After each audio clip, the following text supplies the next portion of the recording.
சொல்லுவாங்க. இன்னொரு பழமொழி அரபில இருக்கு, மன் கதம சிர்ரஹு பலக முராதஹு. யார் தன்னுடைய ரகசியங்களை பாதுகாக்க கத்துக்கிட்டாரோ அவர் வெற்றி அடைஞ்சிருவார். ஒரு வீடு கட்டுறோம், அல்லது ஒரு கடை உருவாக்க போறோம், ஒரு தொழில் உருவாக்க போறோம், இல்லை ஏதாவது நல்ல காரியம் பண்ண போறோம் அப்படின்னா அதை பப்ளிக் மஷூராக்க கூடாது, அதை மறைமுகமாவே வச்சிருக்கணும். நாம் மஷூராக்க என்ன ஆகும்னா அதுல கந்திஷ்டி உருவாகி கொண்டே இருக்கும். ஒரு கட்டத்துல அந்த காரியம் எல்லாம் தோத்து போகும். எல்லா காரியத்தையும் நாம தோல்வியை சந்திச்சுட்டு தோல்வியுடைய விளிம்புல போய் நிக்கிறதுக்கு காரணமே நாம அதை மஷூர் ஆக்கிறோம்.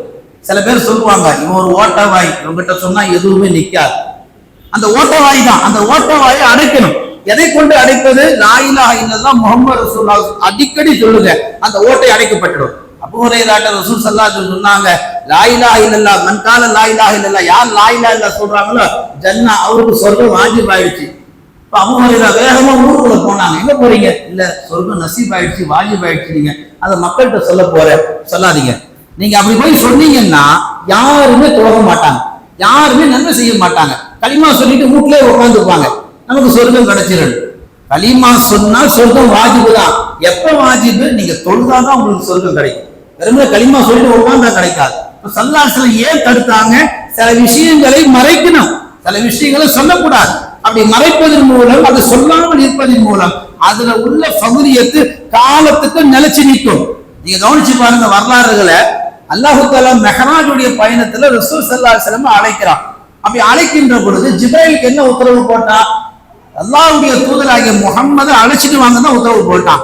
அங்கிருந்து வந்தாங்க, தன்னுடைய வீட்டுல இருக்கிற முஹம்மதை அழைச்சிக்கிட்டு செஞ்சாங்க, மெஹராஜ் பயணத்தை தொடங்கினாங்க. நிறைய வரலாறு அது வர உங்களுக்கு தெரியும். ஸல்லல்லாஹு அலைஹி வஸல்லம் ஒவ்வொரு வானமா கடந்து போகும்போது எல்லாத்தையும் விசாரிக்கிறாங்க. இது யாரு, இது என்ன, இதுக்கு என்ன தண்டனை, இது சொர்க்கமா, இது நரகமா, எல்லாத்தையும் கேட்கிறாங்க. ஆனா ஒரு தடவை கூட ரசூலுல்லாஹ் ஜிப்ரீல்கிட்ட அல்லாஹ் ஏன் என்ன கூப்பிட்டான்னு கேட்கல. என்ன எங்க எடுத்துட்டு போறீங்க, என்ன எங்க கூட்டிட்டு போறீங்க ரசூலுல்லாஹ் கேட்கவும் இல்லை.